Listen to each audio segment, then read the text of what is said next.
ఆ యువకుడు నది పక్కన మోకరిల్లి అతని చేయి రక్తం కారుతూ నలిగిపోయింది. ఒడ్డున ఉన్న సైనికులు నవ్వారు. వారు అతను బలహీనంగా ఉన్నాడని భావించారు. కాని అతని వేళ్లు నీటిని తాకిన క్షణం అసాధ్యం జరిగింది. అతని చర్మం తిరిగి కుట్టడం ప్రారంభించింది.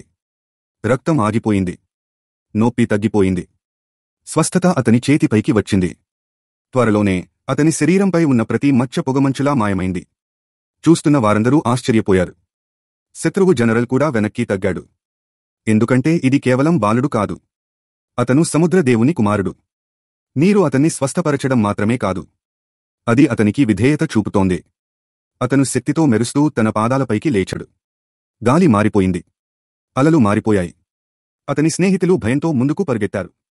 అతని శత్రువులు భయంతో తమ ఆయుధాలను పైకి లేపారు. మరియు మైదానం అంతటా ఉన్న అమ్మాయి కూడా దూరంగా చూడలేకపోయింది. ఒక్క అడుగు వేసి అబ్బాయి నయం చేయలేదు. అతను లేచాడు.